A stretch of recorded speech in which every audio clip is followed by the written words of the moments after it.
Shalom, शांती.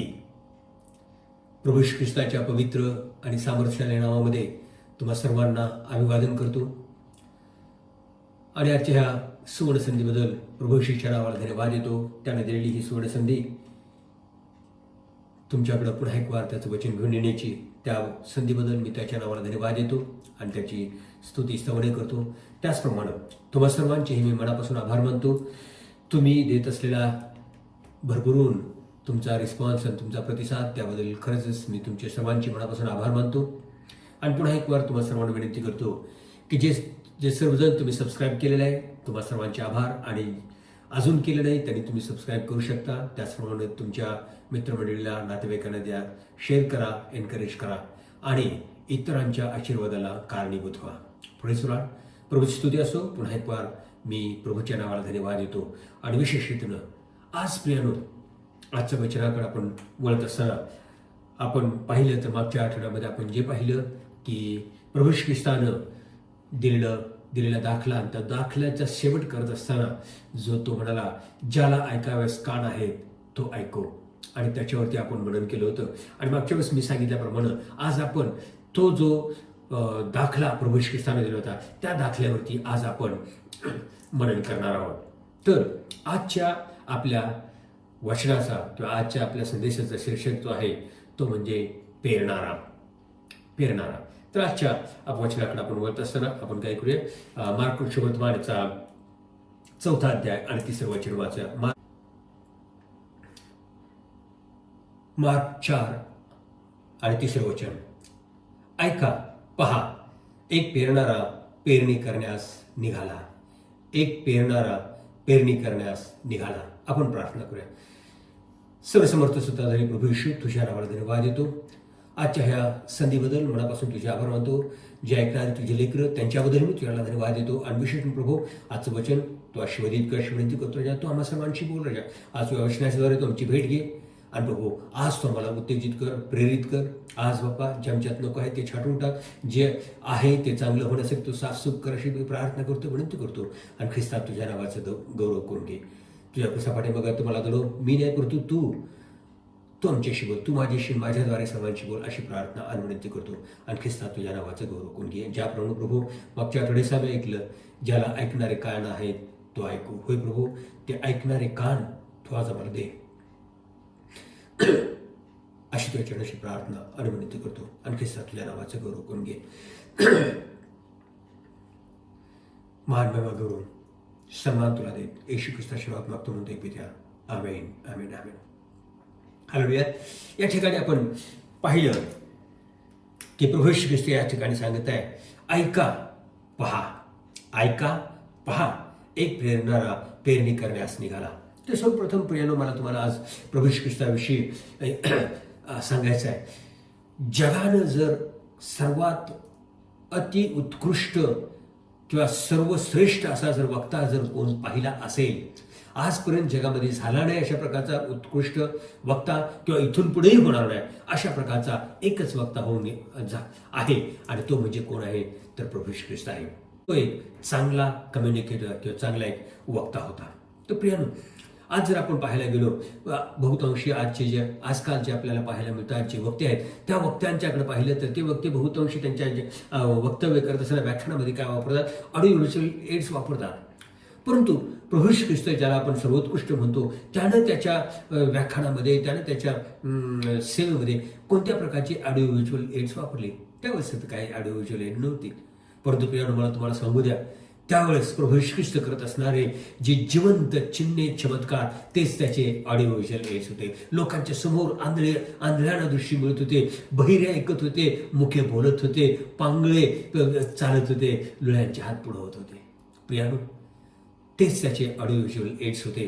आणि त्याच्याद्वारे तो काय करत होता, सुवार्ता सांगत होता. एवढंच नाही, ते एक होतं. त्याच्यानंतर आणखीन जे दुसरं एक त्याच्याकडे काय होतं, दुसरा तो प्रकाराने जे कम्युनिकेट करत होता किंवा संदेश देत होता, वक्तव्य करत होता. आणि ती दुसरी गोष्ट कोणती असेल तर ती म्हणजे तो दाखल्यांचा वापर करत होता. कशाचा? दाखल्यांचा वापर करून तो लोकांशी आपला संवाद साधत होता. आणि त्याच दाखल्यांच्या विषयी आता आपण बघणार आहोत. तो जो दुसरा जो त्यानं एक प्रकाराचा उपयोग केला त्याच्या व्याख्यानामध्ये किंवा त्याच्या सेवेमध्ये, आणि तो म्हणजे कशाचा, दाखल्यांचा उपयोग केला. आणि त्याच दाखल्यांच्या विषयी आज तुम्ही आणि मी काय करणार आहोत, मनन करणार आहोत. आता या ठिकाणी आपण काय पाहतो, या ठिकाणी जो दाखला जो प्रभू ख्रिस्ताने दिलाय आणि त्या दाखल्याचं शीर्षक किंवा टायटल काय आहे तर पेरणाऱ्याचा दाखला. आणि तर आता मार्क 4:4 मध्ये काय म्हटलेलं आहे, आता ह्या 4 जमिनी थोडक्यात आपण बघूया आणि त्याच्यानंतर आपण त्याच्यावरती डिटेलमध्ये बघूया. मार्क 4:4 मध्ये काय म्हटले, आणि तो पेरत असताना असे झाले की काही बी वाटेवर पडले, ते पाखराने येऊन खाऊन टाकले. काही बी कुठं पडलं, वाटेवर पडले. म्हणजे ही एक जमीन आहे वाटेवर पडलेली आहे, किंवा जी एक वाट आहे, पायवाट आहे, त्या पायवाटेवरती बीज पडलं, ती पहिली जमीन आहे. आणि काय तिथं काय म्हटलेलं आहे, त्याचा परिणाम काय झालेला आहे की पाखराने येऊन ते बीज काय करून टाकलं, खाऊन टाकलं. त्याच्यानंतर दुसरी जी जमीन आहे ती कोणती आहे, 5व्या वचनामध्ये काय म्हटलं, 5 आणि 6 वचनामध्ये, काही बी खडकाळ जमिनीत पडले, तेथे त्याला फारशी माती नव्हती, माती खोल नसल्यामुळे ते लगेच उगवले. आणि 6वं वचन, आणि सूर्य वर आल्यावर ते उन्हाने करपले व मूळ नसल्या कारणाने ते वाळून गेले. या ठिकाणी दुसरी जमीन आपल्याला पाहायला मिळते, ती म्हणजे कोणती, खडकाळ जमीन. आणि त्या खडकाळ जमिनीविषयी विश्लेषण आपल्याला पाहायला मिळतं. त्या खडकाळ जमिनीत बीज पडलं आणि ते जास्त माती नसल्यामुळे ते काय लगेच उगून आलं, आणि त्याला खोल माती नसल्यामुळे त्याला मुळं धरली नाहीत, त्यामुळे काय सूर्यवरती आल्याबरोबर ते काय उन्हाने काय झालं, करपून गेलं. म्हणजे लगेच उगवलं आणि लगेच ते काय झालं, मरून गेलं. आणि ती कोणती जमीन आहे, दुसरी जमीन जी आहे ती म्हणजे खडकाळ जमीन आहे. त्याच्यानंतर आपण तिसरी जमीन आपली काय पाहतो, 7व्या वचनामध्ये पाहायला मिळते. ते काय म्हणते, काही बी काटेरी झुडपामध्ये पडले व काटेरी झुडपानीच वाढून त्याची वाढ खुंटवली, म्हणून त्याला काही पीक आले नाही. तर या ठिकाणी काय दिसतं आपल्याला, कुठली जमीन आहे तिसरी, ही काटेरी झुडपांची, काट्या कुसळ्यांची जमीन आहे. पहिली आपण पाहिली ती वाटेवरती पायवाटेवरती पडलेली आहे, दुसरी खडकाळ जमीन आहे, आणि तिसरी काय आहे, काटेरी झुडपांची किंवा काट्या कुसळ्यांची जी जमीन ही आहे. आणि ह्या जमिनीत काय झालं, ते काटे कुसळे वाढून त्यांनी काय केली, त्या बियाची काय केली, बिळाची वाढ काय झाली, खुंटवली, आणि अशा प्रकारे त्याच्यातून काय झालं नाही, फळ आलेलं नाही. आणि त्याच्यानंतर चौथी भूमी जी आपण पाहतो, आणि ती चौथी भूमी काय 8व्या वचनामध्ये आपल्याला पाहायला मिळते. मार्क 4:8 मध्ये, काही बी चांगल्या जमिनीत पडले, ते उगवले, मोठे झाले व त्याला पीक आले, आणि त्याचे 30 पट 60 पट 100 पट असे उत्पन्न झाले.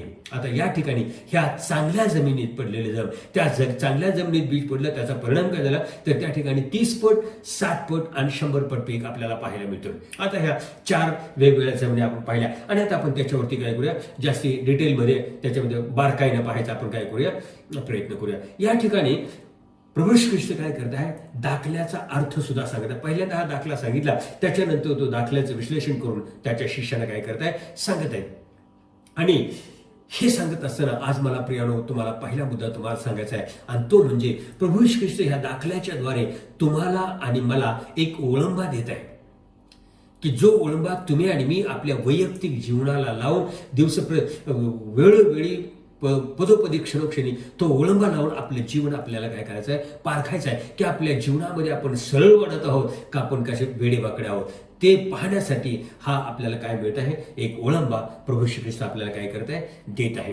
त्याच्यानंतर दुसरी गोष्ट, ही जी माती सांगितलेली दाखवलेली आहे, 4 वेगवेगळ्या प्रकारची माती आपल्याला पाहायला मिळेल. ती माती, त्या मातीची जी तुलना आहे ह्या पवित्र शास्त्रामध्ये कशाबरोबर केलेली आहे, ती मातीची तुलना हृदयाबरोबर, मनुष्याच्या हृदयाबरोबर केलेली आहे, किंवा माणसाबरोबर त्याची तुलना केलेली आहे. तर हे कशावर आपण पाहतो, इर्मयाचं पुस्तक 4 अध्याय 3ऱ्या वचनामध्ये जर 3ऱ्या आणि 4थ्या वचनामध्ये जर आपण पाहिलं, या ठिकाणी इर्मया काय म्हणतो, कारण परमेश्वर यहुदा व यरूशलेम ह्यातल्या लोकांना म्हणतो, आपली पडीत जमीन नांगरा, आपली पडीत जमीन नांगरा, काट्यामध्ये पेरू नका. यहुदाचे लोक हो, यरूशलेमकर हो, परमेश्वर पृथ्वीवर आपली सुंता करा, आपल्या अंतःकरणाची सुंता करा, नाहीतर तुमच्या कर्माच्या दुष्टतेमुळे माझा क्रोधाग्नी सारखा भडकेल, आणि तो कोणाच्याने विझवणार नाही असा पेटेल. तर या ठिकाणी आपली काय म्हणतो, इर्मया काय सांगतो, 2 गोष्टी महत्वाच्या सांगतो, ती आपली पडीत जमीन आहे ती काय करा, नांगरा, आणि दुसरी गोष्ट काय सांगतो, आपल्या अंतःकरणाची काय करा, सुंता करा.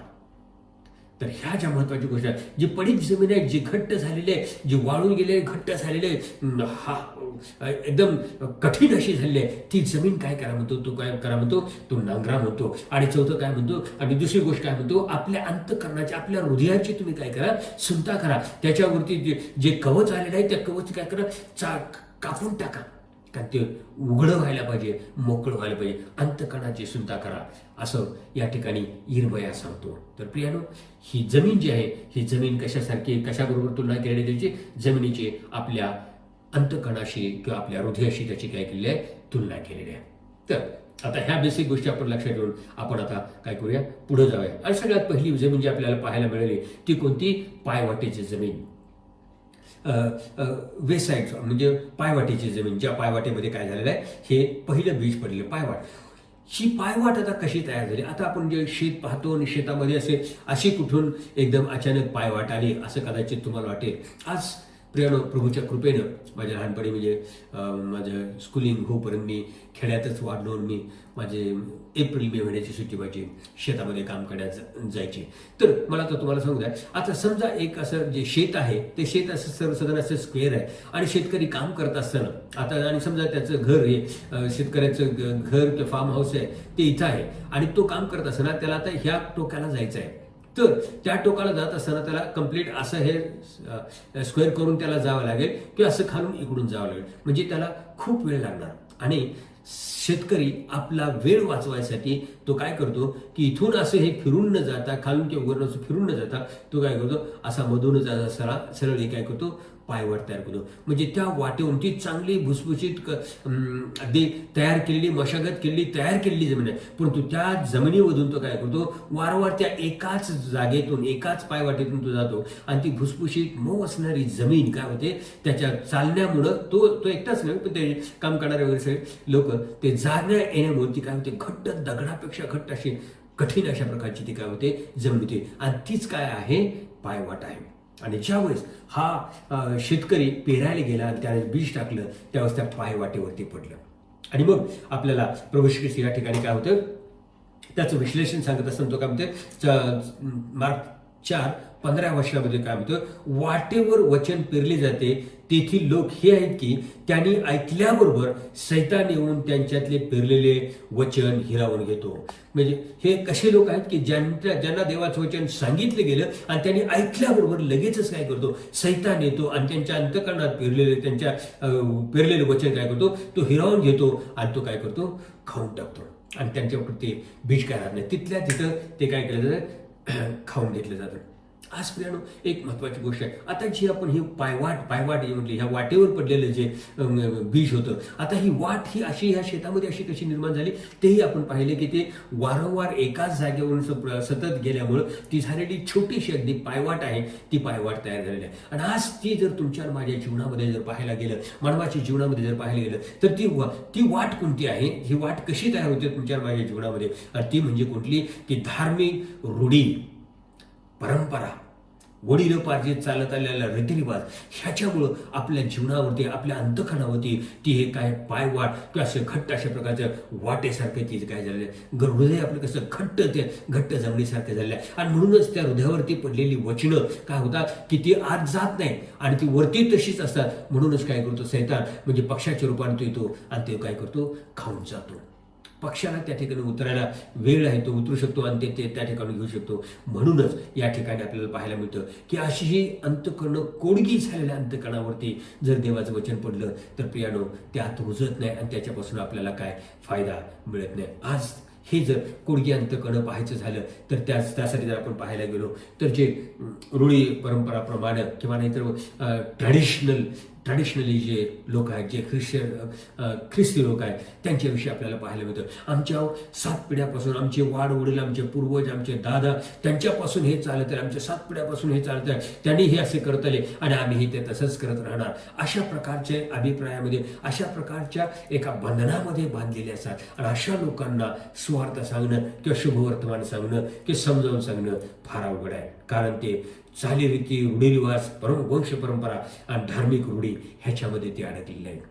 तर प्रियानो, त्यांच्यावरती टाकलेलं वचन, देवाचं वचन, जिवंत वचन सुद्धा ते तसंच राहतं आणि त्या वस्तू काय होतो, पक्षी येऊन तो काय करतो, घेऊन जातो आणि त्या बीजाचा त्या जीवनामध्ये काय होत नाही, काही एक परिणाम होत नाही किंवा त्याचा काही त्या ठिकाणी काय उपयोग होत नाही. आता हे येऊन पक्षी घेऊन जाणारा तो पक्षी, त्याच्याविषयी पवित्र शास्त्र आपल्याला काय सांगतं, योहान कृष्णवर्तमानाचा 10वा अध्याय आणि 10व्या वचनामध्ये जर आपण वाचलं, योहान 10:10 मध्ये जर वाचलं, चोर येतो तो केवळ चोरी, घात व नाश करायला येतो, मी तर त्यांना जीवन प्राप्ती व्हावी व ती विपुलपणे व्हावी म्हणून आलो आहे. या ठिकाणी प्रभू श्री ख्रिस्त म्हणतो चोर येतो तो केवळ चोरी, घात आणि नाश करावाच येतो. इंग्लिशमध्ये म्हटलं की टू स्टील, टू किल, मारायला येतो. पण या ठिकाणी घात म्हटलेलं, मराठीत आपण घात म्हटलं, पण इंग्लिशमध्ये टू किल, तर काय, चोरी, घात आणि नाश करायला सैतान येतो. आणि प्रियानो, तो ज्यावेळेस येतो, आणि आता तुम्हाला आणि मला चांगलं माहिती आहे, जर काय हो, चोर आल्यानंतर चोरी करत असेल तो काय साध्या सुद्धा गोष्टी बघतो का?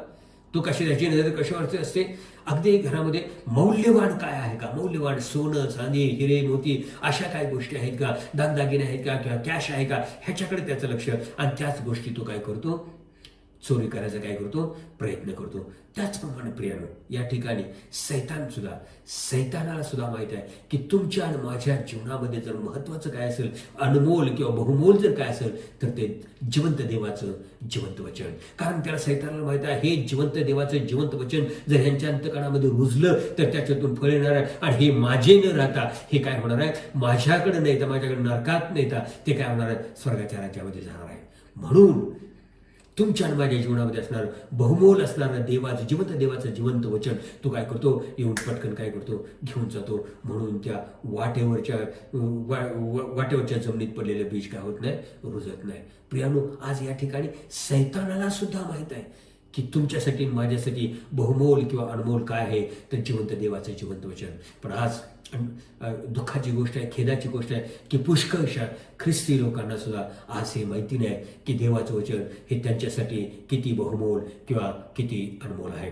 तर प्रियानो, आज आपण ही महत्वाची गोष्ट लक्षात घेऊया की देवाचं वचन हे तुमच्यासाठी आणि माझ्यासाठी बहुमोल आणि अनमोल आहे, आणि त्याला तीच बहुमोल आणि अनमोल अशा प्रकारची किंमत तुम्ही आणि मी द्यायला पाहिजे.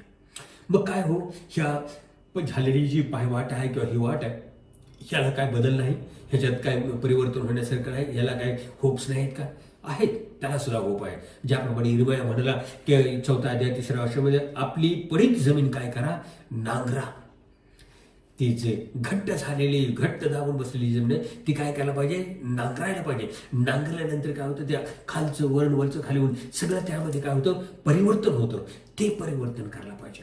आणि तसंच जरा तो इर्मया तसा म्हणतो, पडीक जमीन तुम्ही काय करा, नांगरा. आणि योएल काय म्हणतो, तर पश्चाताप करा, आपली वस्त्रे नव्हे तर आपली हृदय फाडा. आणि ते योएल याचं पुस्तकाचा 2 अध्याय 12 आणि 13 वर्षामध्ये जर आपण पाहिलं तर योएल 2:12 आणि 13, आता तरी परमेश्वर म्हणतो तुम्ही मनपूर्वक माझ्याकडे वळा. परमेश्वर म्हणतो मनपूर्वक तुम्ही माझ्या मनापासून, अंतकणापासून त्याच्याकडे वळा. फक्त दाखवायला किंवा सांगायला नव्हे तर मनापासून माझ्याकडे वळा.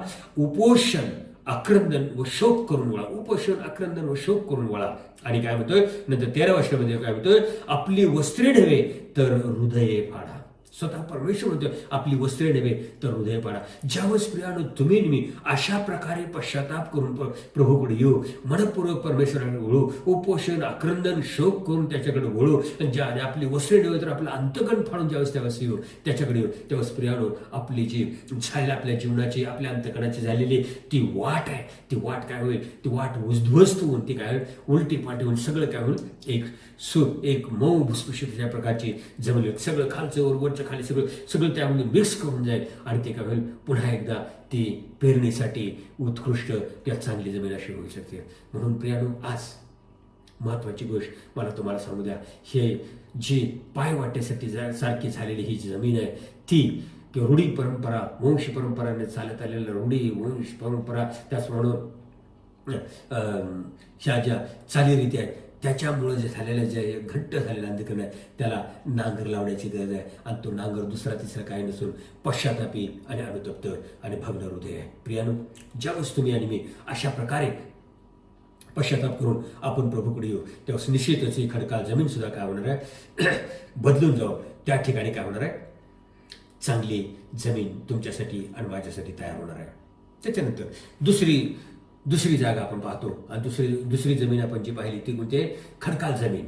आणि त्यासाठी काय खडकाळ जमीन, ज्या जमिनीमध्ये अगदी थोडीशी माती आहे अशी जमीन. आणि ते आपण वाचतो मार्क 4:16 आणि 17 आपण वाचतो. 4:16 आणि 17 होतं, तसेच खडकाळ जमिनीत पेरलेले हे आहे की वचन ऐकताच ते आनंदाने ग्रहण करतात, तथापि त्यांच्यामध्ये मूळ नसल्या कारणाने ते अल्पकाळ टिकाव धरतात. मग वचनामुळे संकट आले किंवा छळ झाला म्हणजे ते लगेचच अडकतात. वचनामुळे जर ते वचन काय करतात? आनंदाने स्वीकारतात, ग्रहण करतात आणि काय आनंदाने ग्रहण करतात, तथापि त्यांच्यामुळे काय त्यांना मूळ नसल्यामुळे काय अल्पकाळ ते टिकतात आणि वचनामुळे आलेल्या संकटामुळे छळामुळे ते काय करतात?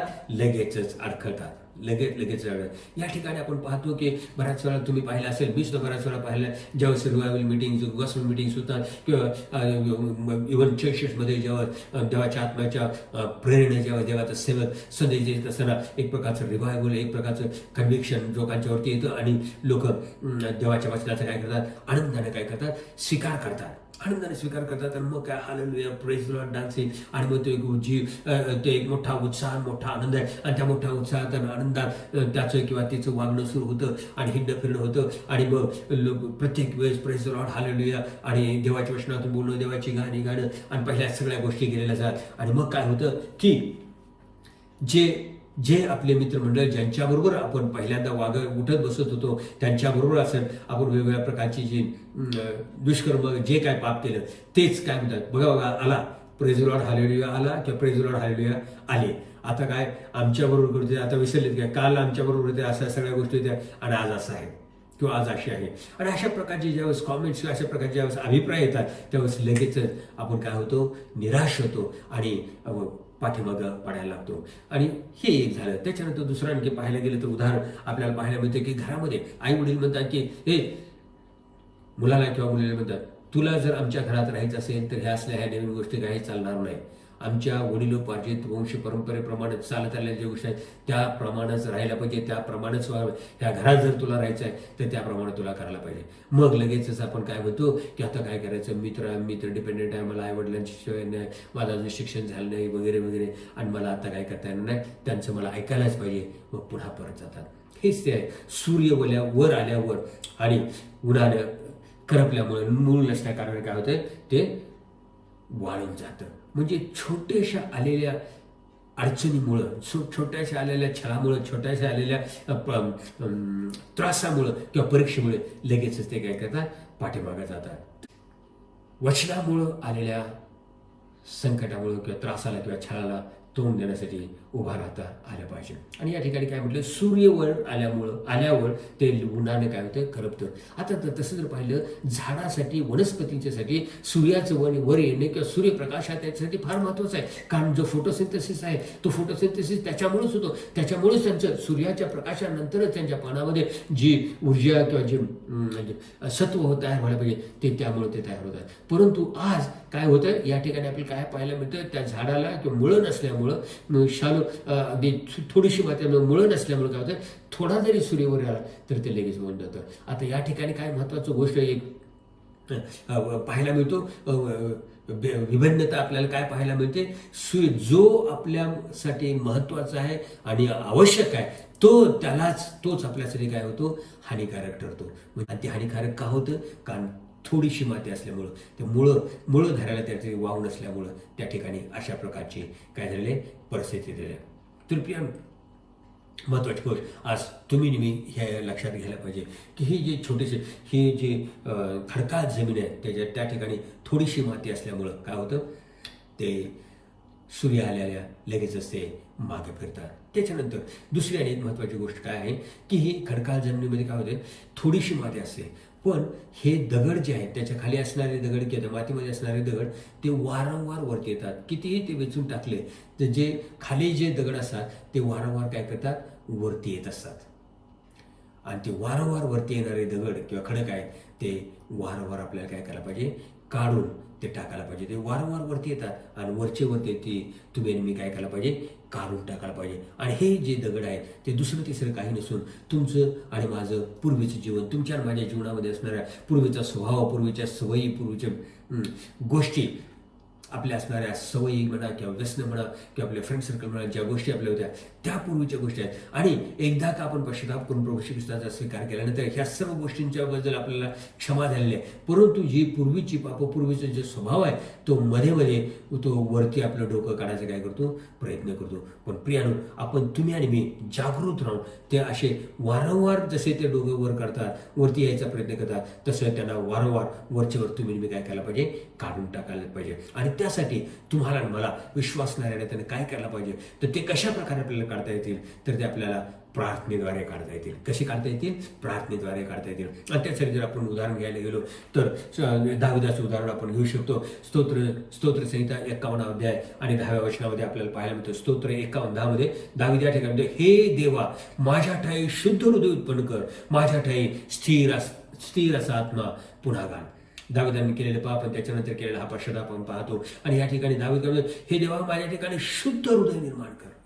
होय प्रियानो, आज तुम्हाला मला त्या शुद्ध हृदयाची काय गरज आहे. आणि आपल्याला माहिती आहे ह्या 51 स्तोत्रामध्ये कशा प्रकारे दाविदानं पश्चाताप केला, त्याने केलेलं पाप आणि त्यानंतर त्याने केलेला पश्चाताप, देवाने कसा त्याचा स्वीकार केला, त्याच्या पापांची क्षमा, त्या सर्व पापांची क्षमा करून देवाने त्याला पुन्हा त्याचा पुत्र त्याच्या मनासारखा म्हणून कसा ठेवला आणि तिथून पुढे सुद्धा देवाने त्याला कसं चालवलं हे आपल्याला पाहायला मिळतं. आणि या ठिकाणी ते, आणि ह्याच अध्यायामध्ये जर आपण 17 वचन पाहिलं तर त्या ठिकाणी पश्चातापी अनुतप्त भग्न हृदय तू कधी तुच्छ मानणार नाहीस, तुच्छ लेखणार नाहीस.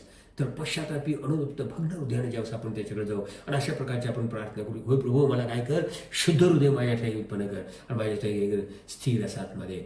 निश्चितच ज्याप्रमाणे दाविदाला, ज्या देवानं दाविदाला दिला तोच देव तुम्हाला आणि मला तो शुद्ध हृदय दिल्याशिवाय राहणार नाही. आणि तुमच्या माझ्यामध्ये काय करणार आहे, तो स्थिर असा आत्मा घातल्याशिवाय राहणार नाही. आणि म्हणूनच प्रियानं पुढे जाऊन जर आपण पाहिलं तर एस्केल संदेष्टा काय म्हणतो, एस्केल त्याच्या पुस्तकामध्ये 36 अध्याय आणि 26 वचनामध्ये आपल्याला काय पाहायला मिळतं. एस्केल 26:36 मध्ये काय म्हणतो, मी तुम्हाला नवे हृदय देईन, तुमच्या ठाई नवा आत्मा घालीन, तुमच्या देहातून पाषाणमय हृदय काढून टाकीन व तुम्हाला मांसमय हृदय देईन. असं स्वतः परमेश्वर एस्केलाच्या द्वारे म्हणतोय, मी तुम्हाला नवे हृदय देईन. प्रियानो, जे आपलं झालेलं जे दगडासारखं कठीण झालेलं, बोथट झालेलं अशा प्रकारचं, कुडगं झालेलं अशा प्रकारचं हृदय काढून तो काय म्हणतं, ते तुमच्यात मी तुम्हाला नवीन हृदय, तुमच्यातलं ते पाषाणमय हृदय काढून टाकून तुम्हाला काय करेन, मी मांसमय हृदय देईन. हालेलुया. हे देवाचं अभिवचन आहे प्रियानो. आणि मला तुम्हाला सांगू द्या, जो अभिवचन तो देव तुमचा आत्माचा निर्माण करता, जे त्यानं अभिवचन दिलेलं आहे तो अभिवचन पाहणारा तो देव आहे. हे अभिवचन त्याने दिलेलं आहे, ते अभिवचन तुमच्या आणि माझ्या जीवनात पूर्ण केल्याशिवाय तो राहणार नाही. परंतु प्रियानो, तशा प्रकारे आपण त्याच्याकडं मागायला पाहिजे. देवाचं हे अभिवचन आहे आणि तुमच्या आणि माझ्या जीवनामध्ये निश्चितच ते होणार आहे, पूर्ण होणार आहे, तो पूर्ण करणार आहे. त्याच्यानंतर तिसरी जमीन आपण पाहतो ती म्हणजे कोणती आहे, की काटेरी झुडपांची जमीन. काटेरी झुडपांची जमीन मार्क 4:7 मध्ये आपण काय पाहतो, काही बी काटेरी झुडपामध्ये पडले व काटेरी झुडपानेच वाढून त्याची वाढ खुंटवली म्हणून त्याला काही पिंक आले नाही. तर ही तिसरी जमीन आहे काटेरी झुडपांची. आणि ही काटेरी झुडपांची जमीन आहे की ती काटेरी झुडपं वाढून त्याने काय केली, ते बी आहे त्याची वाढ होऊ दिली, ती वाढ खुंटवली आणि तशा प्रकारे त्याच्यापासून काय झालं नाही, कसल्या प्रकारची फळप्राप्ती झाली नाही. आता या ठिकाणी जर आपण बघितलं तर ही झुडूप जे आहे त्याच्याविषयी जर आपण पाहायला गेलं तर याच्याविषयी आपल्याला काय पाहायला मिळतं, परमेश्वर काय सांगतो, ही जी काटेरी झुडूप आहे ती काय सर्व प्रकारच्या काळज्या आणि सर्व प्रकारची चिंता आहे. सर्व प्रकारच्या काळज्या आणि सर्व प्रकारची चिंता आहे. आणि ह्या सर्व प्रकारच्या काळज्या, चिंता किंवा श्रीमंतीचा किंवा पैशाचा अभिलाष आहे त्याविषयी या ठिकाणी आपल्याला पाहायला मिळते. परंतु प्रियानो, आज तुम्ही आणि मी श्रीमंतीची, पैशाची, धनदौलतीची, ऐश्वर्याची अभिलाषा न धरता, त्यांची काळजी किंवा त्यांच्यासाठी हवास न धरता, प्रियानो, तुम्ही आणि मी प्रभूच्या वचनामध्ये सांगितल्याप्रमाणे आज मतकृषी वर्तमानाचा 6व्या अध्यायामध्ये जर आपण पाहिलं 26व्या वचनापासून 33 वचनापर्यंत आपण पाहायला गेलं तर त्या ठिकाणी आपल्याला फार चांगलं पाहायला मिळतं. 26व्या अध्यायामध्ये 26व्या वचन 6:26 मध्ये मत्ती 6:26 मध्ये काय म्हणलं, आकाशातील पाखराकडे निरखून पहा, ती पेरणी करत नाहीत, कापणी करत नाहीत, की कोठारात साठवत नाहीत, तरी तुमचा स्वर्गीय पिता त्यांना खायला देतो. तुम्ही त्यांच्यापेक्षा श्रेष्ठ आहात की नाही. किती चांगल्या प्रकाशाने आकाशातले पक्षी त्यांना पेरतात, ना कापणी करतात, ना कोठारात साठवतात, परंतु तुमचा स्वर्गीय पिता त्यांना देतो. तर तुम्ही तर किती विशेष त्याच्यासाठी आहात की जे तुम्ही त्यानं आपल्या प्रतिरूपाचं केलं, आपल्यासारखं आपल्या प्रतिरूपाचं केलं. तो किती तुमची आणि माझी काळजी घेईल. पण कारण नसताना तुम्ही आणि मी काय करत बसतो, काळजी आणि चिंता करत बसतो. त्यानंतर 31व्या वचनामध्ये जर आपण पाहिलं तर ह्या सर्व काय खावे, काय प्यावे किंवा काय पांघरावे असे म्हणत चिंता करत बसू नका. तर देवाचं वचन तर असं म्हणतं, प्रभू श्री काय खावं, काय प्यावं, काय काय नेसावं ह्याची चिंता करत बसू नका. पण तसं जर पाहायला गेलं तर आपल्या जर काळजी चिंता जर काय आहे तर मला कसं धनदौलत मिळेल, मला कशी आयुष्य प्रॉपर्टी मिळेल, मला कशी भरभराट मिळेल, मग कसं माझ्याकडे जास्त येईल, ह्याच्यासाठी ह्याच आपल्या काळज्या आणि चिंता आहेत. आणि 32 मध्ये कारण ह्या सर्व गोष्टी मिळवण्याची धडपड परराष्ट्रीय लोक करत असतात. तुम्हाला ह्या सर्वांची गरज आहे हे तुमचा स्वर्गीय पिता जाणून आहे. ह्या सर्व गोष्टींची तुम्हाला गरज आहे हे तुमचा स्वर्गीय पिता काय आहे जाणून आहे. आणि 33व्या वचनामध्ये आपल्याला पाहायला मिळतं त्याची गुरुकिल्ली कशा ह्या मिळवायच्या. आपण त्याच्या पाठीमागे न लागता त्या गोष्टी तुमच्या माझ्या पाठीमागे लागायला पाहिजे. तर ही गुरुकिल्ली या ठिकाणी प्रभू ख्रिस्तान दिली आहे. आणि ती 33व्या वचनामध्ये 6:33 मध्ये, तर तुम्ही पहिल्याने देवाचे राज्य व त्याचे नीतिमत्व मिळवण्यासाठी म्हणजे त्यांच्याबरोबर ह्याही गोष्टी तुम्हाला मिळतील. देवाचं राज्य आणि त्याचं नीतिमत्व मिळवण्यासाठी त्याच्यासाठी प्रयत्न करा, त्याच्यासाठी झटपट करा, त्याच्यासाठी झटा झोंबा, आणि मग त्याबरोबर तुम्हाला ह्या गोष्टी सुद्धा मिळतील. तर प्रियानो, आपण जे फुकट मिळणार आहे त्याच्यासाठी तुमची आणि माझी जगाची धडपड चालू आहे. तर प्रियानो, ही गोष्ट महत्त्वाची गोष्ट आहे. आज आपण कशाची चिंता करतो, कशाची काळजी करतो किंवा कशाच्या पाठीमागे लागलो हे आपण पाहायला पाहिजे. आणि त्यासाठी महत्त्वाचे उदाहरण मला घ्यावंच वाटते. जी लोक धनदौलतीची चिंता करतात, पैसा कसा जास्त मिळवायचा त्यासाठी प्रयत्न करतात, अशांच्यासाठी उदाहरण म्हणजे यहूदा इस्कारियोतचे उदाहरण. प्रभू ख्रिस्ताने निवडलेला त्याचा शिष्य 12पैकी एक होता, परंतु त्याला धनाची आणि पैशांची फार काय होती, आमिष होती. आणि आपण पाहतो की त्याने काय केलं, त्या पैशाच्या अभिलाषेपोटी, पैशाच्या आशेपोटी त्याने काय केलं, आपल्या गुरुलाच विकून टाकलं. आपल्या निर्माणकर्त्यालाच विकून टाकलं, आपल्या तारणकर्त्यालाच त्याने काय केलं, विकून टाकलं. 30 रुपयासाठी विकून टाकलं. प्रियानो, आशा किंवा पैशांची आशा किंवा अभिलाषा ही फार वाईट आहे. आणि तुम्हाला आणि मला चांगलं माहीत आहे शेवट यहूदा इस्करियोतचा शेवट काय झाला हे तुम्हाला आणि मला चांगलं माहीत आहे. तर पुन्हा प्रभू ख्रिस्त ह्या झाडाविषयी किंवा काटाकसव्यांच्या जमिनीविषयी प्रभू ख्रिस्त 19व्या वर्षामध्ये मार्क 4:19 मध्ये काय म्हणतोय, पण नंतर प्रपंचाची चिंता, द्रव्याचा मोह व इतर गोष्टींचा लोभ ही त्यांच्यामध्ये शिरून वचनाची वाढ खुंटवतात व ते निष्फळ होते. काय होते? संसाराची चिंता, द्रव्यांचा मोह व इतर गोष्टींचा लोभ ही त्यांच्यामध्ये शिरून काय करतात, वचनाची वाढ खुंटवतात व ते वचन त्यांच्यामध्ये काय होतं, निष्फळ होतं. प्रियानो, आज हा जो ओळंबा मी म्हणालो, जो प्रभू ख्रिस्त तुम्हाला मला ओळंबा देत आहे, तो ओळंबा आज तुम्ही आणि मी आपल्या जीवनाला लावून पाहायचा आहे. काय, मला प्रपंचाची चिंता आहे का, द्रव्याचा मोह आहे का, इतर गोष्टींचा लोभ आहे का, ह्याच्यामध्ये मी घडून गेलेलं आहे का, हे आज तुम्ही आणि मी पाहणं आणि इव्हॅल्युएट करणं फार गरजेचं आहे. इनफॅक्ट प्रियानो, आज तुम्ही आणि मी कसं असायला पाहिजे, त्या विधवेनं 2 टोल्या दान भांडारात टाकल्या आणि प्रभू ख्रिस्तानं पाहिल्या. आणि स्वतः प्रभू ख्रिस्त म्हणतो आणि बाकीचे लोक मोठमोठं धन थैल्या त्या ठिकाणी अर्पण करत होते. त्यावेळेस प्रभू ख्रिस्त म्हणतो, सर्वात जास्त हिनं दिलेलं आहे, कारण तिचं जे होतं नव्हतं ते सर्व काही तिनं प्रभूला दिलेलं आहे. आज प्रियानो, तुमची आणि तुमच्याकडून माझ्याकडून अशी परमेश्वराची अपेक्षा नाही आहे, पण परमेश्वर पाहत आहे तुम्ही आणि मी काय देतो. आज प्रियानो, लॉकडाऊनमुळं मंदिरामध्ये आपण जात नाही आहे. आपला दशमांश, आपलं दान किती आपण देतो ह्याची आज तुम्ही आणि मी परीक्षा करूया. काय आपला दशमांश आणि काय आपलं दान प्रभूसाठी दिलं जातं किंवा नाही. ह्याची परीक्षा आज तुम्ही आणि मी करायची आहे. तर प्रियानो, ह्या विधवेनं तिचं होतं नव्हतं ते त्या ठिकाणी काय केलेलं आहे, तिने दिलेलं आहे. दुसरी विधवा जर पाहिली, सारफतची विधवा जर पाहिली, तर तिचं जे शेवटचं भोजन होतं, शेवटचं जेवण खाऊन दोन घास खाऊन ती आणि तिचं मूल मारून जाणार होते, असे त्यांचा शेवटचा प्लॅन होता. पण ते शेवटचं भोजन पण तिने काय केलं, देवाच्या सेवकाला दिलं. आज देवाच्या सेवकासाठी आपण काय करतो, किंवा देवाला जे द्यायचं आहे ते आपण देतो का? लॉकडाऊनमुळे घरात असल्यामुळं आज आपण काय करत आहोत, आज ही परीक्षा करणं आपल्याला गरजेचं आहे.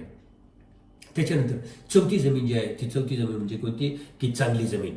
चांगली जमीन. आणि मग ते मार्क 4:8 मध्ये म्हटलंय, या ठिकाणी काय म्हटलंय, काही बी चांगल्या जमिनीत पडले, ते उगवले, मोठे झाले व त्याला पीक आले व त्याचे 30 पट, 60 पट, 100 पट असे उत्पन्न मिळाले. या ठिकाणी आपल्याला पाहायला मिळतं की त्या चांगल्या जमिनीत जे बीज पडलं त्याच्यातून 30 पट, 60 पट आणि 100 पट अशा प्रकारचं उत्पन्न, अशा प्रकारचं फळ त्या ठिकाणी आपल्याला पाहायला मिळते. आणि त्याचं विश्लेषण, त्याचा अर्थ प्रभू श्री ख्रिस्त 20व्या वचनामध्ये देतोय. आणि तो काय म्हणतोय, प्रभू श्री ख्रिस्त या ठिकाणी काय म्हणतोय, चांगल्या 20वं वचन, चांगल्या जमिनीत पेरलेले हे आहेत की ते वचन ऐकून ते स्वीकारतात, मग कोणी 30 पट, कोणी 60 पट, कोणी 100 पट असे पीक देतात. तर ही महत्वाची गोष्ट आहे प्रियानो. तर काय आहे, जे चांगल्या जमिनीत पेरलेले हे आहेत की ते वचन ऐकून स्वीकारतात. 2 कृती आहेत या ठिकाणी, ऐकून स्वीकारणं. मागच्या वेळेस आपण पाहिलं की प्रभू श्री ख्रिस्ताने काय सांगितलं, प्रभू श्री ख्रिस्ताने हा जो दाखला देताना शेवट करताना काय म्हणला, ज्याला ऐकावयास कान आहेत तो ऐको. या ठिकाणी काय आपल्याला पाहायला मिळतं की चांगल्या जमिनीत जे 30 पट, 60 पट, 100 पट पीक देणारे कोण आहे, ते त्यांनी काय केलं, वचन ऐकलं आणि ते स्वीकारलं. ह्या कानाला ऐकून त्या कानानं सोडून दिलं नाही, पण त्यांनी ते ऐकलं आणि त्यांनी काय केलं, ते स्वीकारलं. प्रियानो, वचन ऐकणं आणि स्वीकारणं हे फार फार महत्वाचं आहे. हेच या ठिकाणी प्रभू श्री ख्रिस्त आपल्याला सांगत आहे. वचन, देवाचं वचन ऐकून ते आपण स्वीकारणं. आज जे मला ऐकत आहे हे माझं नसून हे परमेश्वराचं, प्रभू श्री ख्रिस्ताचं, हे जिवंत देवाचं जिवंत वचन आहे. जरी मी बोलत असलो तरी हे देवाचं वचन आहे. देव तुमच्याशी आणि माझ्याशी बोलत आहे. हे कशा प्रकारे आपण स्वीकारतो, स्वीकारलं किंवा नाही, तर स्वीकारणं, ऐकणं आणि स्वीकारणं हे फार महत्वाचं आहे. त्या जमिनीमध्ये काय असं विशेष आहे की ज्याच्यामुळं काय झालं, 30 पट, 60 पट आणि 100 पट पीक आलं. तर ही जमीन कशी आहे की ही मशागत केलेली जमीन आहे, नांगरलेली जमीन आहे. कठीणता, त्याच्यातली जी असणारी कठीणता आहे, जे कठीणपणा आलं ते सगळं काय झालं आहे, कठीणपण निघून जाऊन सगळं भुसभुशीत करण्यात आलं आहे. त्याच्यामध्ये काय झालेलं आहे, परिवर्तन झालेलं आहे. हो प्रियानो, तुमच्यामध्ये आणि माझ्यामध्ये जे तुमचं माझं जे कोडगं झालेलं अंतःकरण आहे, जे ज्याची सुनता व्हायला पाहिजे, ज्या अंतःकरणात सुद्धा ती सुनता झालेली आहे आणि ते अंतःकरण काय झालं आहे, नांगरलेलं आहे. आणि त्या पश्चात आम्ही तप्त भग्न हृदयानं प्रार्थना करून देवाचे अणभाग केलेले आहे. आणि अशा प्रकारे ते काय झालेलं आहे, उलटापालट केलेलं, सगळं बदल झालेलं, परिवर्तित झालेलं, अशा प्रकारचं ते काय मशागत केलेलं असं ते हृदय किंवा असं ते अंतःकरण आहे. तर हे करत असताना प्रियानो, ती मशागत जी आहे, ती मशागत करत असताना, त्या अंतःकरणाची किंवा त्या जमिनीची मशागत करत असताना त्या शेतकऱ्याला खूप मेहनत करावी लागते, खूप कष्ट घ्यावे लागतात. त्याचप्रमाणे प्रियानो, तुम्ही आणि मी आपल्या आध्यात्मिक जीवनासाठी आपल्या अंतःकरणाची तयारी करत असताना, आपल्या अंतःकरणाची तयारी करत तुम्हाला मला काय करायला पाहिजे, कष्ट घ्यायला पाहिजे. ते तसंच होणार नाही, आरामात पलंगावर पडून की सोफ्यावरती पडून होणार नाही. तुम्हाला आणि मला त्याच्यासाठी काय करायला पाहिजे, कष्ट घ्यायला पाहिजे, मेहनत करायला पाहिजे, मशागत करायला पाहिजे. तरच ते तुमचं माझा अंतःकरण काय होणार आहे, तयार होणार आहे. मग त्यासाठी ते कष्ट आणि मेहनत जर काय असेल तर सर्वात प्रथम म्हणजे गोष्ट कोणती असेल तर तुम्ही आणि मी स्वतःचं देवाला समर्पण करायला पाहिजे, स्वतःला देवाला वाहून घ्यायला पाहिजे, पहिली गोष्ट. दुसरी गोष्ट काय आहे तर देवाचं वचन नियमित वाचायचं आणि नियमित त्याच्यावरती काय करायचं, मनन करायचं. फक्त संडेला चर्चला गेल्यानंतर नाही किंवा बायबल स्टडीला गेल्यानंतर नाही, तर नियमित प्रत्येक दिवशी आपण नित्य नियमानं देवाचं वचन वाचलं पाहिजे आणि देवाच्या वचनावरती काय करायला पाहिजे, मनन करायला पाहिजे. त्याच्यानंतर तिसरी गोष्ट काय आहे की आपलं जीवन हे काय असायला पाहिजे, शिस्तबद्ध असायला पाहिजे. आपल्या जीवनाला काय शिस्त असायला पाहिजे. अगदी ठरलेल्या गोष्टी, त्यावेळेस अमुक एवढा वेळ मी बायबल वाचन करणार, अमुक एवढा वेळ मी काय करणार, देवाच्या वचनावरती मनन करणार, अमुक एवढा वेळ मी काय करणार, प्रार्थना करणार, अमुक एवढा वेळ मी गीतं गाऊन देवाची स्तुती आराधना करणार. आपलं जीवन शिस्तीचं जीवन असायला पाहिजे. आणि प्रियानो, ज्यावेळेस तुम्ही नेहमी ज्यावेळेस प्रभूला स्वतःला समर्पित करू, आपल्या जीवनाला काय करू, शिस्त लावू. ज्यावेळेस आपण काय करू, आपल्या जीवनाला शिस्त लावू, आपल्या देवाचं वचन, नित्य देवाचं वचन वाचणं, मनन करणं, देवाची आराधना, प्रार्थना करणं, ह्याच्यामध्ये वेळ घालू. प्रियानो, निश्चितच देवबाप तुमच्या आणि माझ्या जीवनामध्ये कार्य केल्याशिवाय राहणार नाही. आणि आपली अंतकणं त्याच्याद्वारे, त्याच्यातून 30 पट, 60 पट आणि 100 पट पीक आल्याशिवाय राहणार नाही. तर महत्त्वाची गोष्ट प्रियानो, मला तुम्हाला सांगू द्या, हे अंतःकरण कशा प्रकारचं असायला पाहिजे. आपण पाहिलं 4 वेगवेगळ्या प्रकारच्या गोष्टी पाहिल्या. वाटेसारखं कठीण असणारं अंतःकरण, खडकाळ असणारं अंतःकरण, काटेकोसरे असणारं अंतःकरण, आणि त्याच्यानंतर चौथं चांगलं अंतःकरण. ह्या 4 गोष्टी आपण पाहतो. आणि दुसरी आणि महत्त्वाची गोष्ट म्हणजे काय आहे, ह्या चौथ्या जमिनीमध्ये काय आहे, चांगल्या जमिनीमध्ये काय, त्याच्यात पण 3 वेगळे प्रकार आहेत. चांगल्या जमिनीमध्ये सुद्धा 3 प्रकार आहेत. आणि पहिला प्रकार म्हणजे काय, ते 30 पट फक्त पीक दिलं. दुसरा प्रकार काय आहे की त्यानं 60 पट पीक दिलं. आणि तिसरा प्रकार काय आहे तर त्यानं 100 पट पीक दिलं. तर आज प्रियानो, मला तुम्हाला प्रश्न करायचा आहे की आज मला तुम्हाला आव्हान करायचं आहे. प्रियानो, आज जो प्रभूने दिलेला, प्रभू श्री ख्रिस्ताने स्वतः दिलेला जो वळंब आहे, तो वळंब आज तुम्ही तुमच्या वैयक्तिक जीवनाला, तुमच्या कौटुंबिक जीवनाला, तुमच्या आध्यात्मिक जीवनाला, तुमच्या सेवेला तो वळंबा लावून पहा. आज तुमची परिस्थिती काय आहे. ह्या 4 कॅटेगरीजमध्ये तुम्ही कुठं बसता. पहिल्या कॅटेगरीला पण चान्स आहे. त्या कठीण झालेल्या, वाटेसारख्या झालेल्या जमिनीला सुद्धा बदलण्याचा चान्स आहे. त्या खडकाळ जमिनीला सुद्धा बदलून ती एक सुपीक जमीन होण्याचं चान्स आहे. त्याच्यानंतर काटेकोसरी असणारी जमीन, तिलाही बदलून जाऊन ही सुपीक अशी जमीन होण्याचा चान्स आहे. आणि त्याचा पद्धत पण आपण पाहिलेली आहे आज प्रियानो. आणि चौथी जमीन, ज्या ठिकाणी 30 पट, 60 पट आणि 100 पट पीक आलं. पहिल्या 3 मध्ये जर कोणत्याही प्रकारामध्ये तुम्ही मोडत असला तर तुम्हाला बदलून ह्या चौथ्या प्रकारामध्ये तुम्ही येऊ शकता. आणि त्यासाठी काय करायचं आपण पाहिलेलं आहे. आणि परत पुढे जाऊन मला तुम्हाला सांगू द्या, ह्या चौथ्या प्रकारच्या जमिनीत जर तुम्ही असाल तर मला तुम्हाला सांगू द्या, त्याच्यात पण तुम्ही तिसऱ्या प्रकारच्या जागेमध्ये जावं, तिसऱ्या प्रकारच्या जमिनीत जावं, अशी माझी इच्छा, अशी माझी प्रार्थना आणि अशी माझी इच्छा. मी पण त्या जमिनीत असावं की जी जमीन किती 100 पट पीक देणार आहे. म्हणून प्रियानो, आज तुम्ही नेहमी आपलं स्वतःचं काय करूया, आत्मपरीक्षण करूया आणि पाहूया आपण कुठं आहोत. आपली जमीन, आपलं हृदय कोणत्या प्रकारामध्ये मोडते. म्हणून ते शेवटी सारांश घेत असताना प्रियानो, पहिली महत्त्वाची गोष्ट, देवाचं वचन काळजीपूर्वक ऐका. मग भले ते तुमच्या मंडळीमध्ये, चर्चमध्ये तुम्ही रविवारची आराधना अटेंड करत असाल, बायबल स्टडी असेल, कॉटेज मीटिंग असेल, घरची कौटुंबिक प्रार्थना असेल, किंवा टी व्हीवरती किंवा मोबाईलवरती देवाच्या सेवकाच्याद्वारे देवाचं वचन तुम्ही ऐकत असाल, किंवा देवाचं वचन तुम्ही वाचत असाल, देवाचं वचन, त्यावेळेस तुम्ही काळजीपूर्वक राहा. द्विधा मनस्थितीत असू नका. प्रिय कुपाड किंवा तुमचं मन पहिल्यांदाच कशांतर भरलेलं असं किंवा डायव्हर्ट झालेलं असू नये. तर ते पूर्ण मनानं त्या ठिकाणी तुम्ही कॉन्सन्ट्रेट करा. देवाचं वचन काळजीपूर्वक ऐका आणि त्या वचनाचा तुम्ही आनंदानं स्वीकार करा.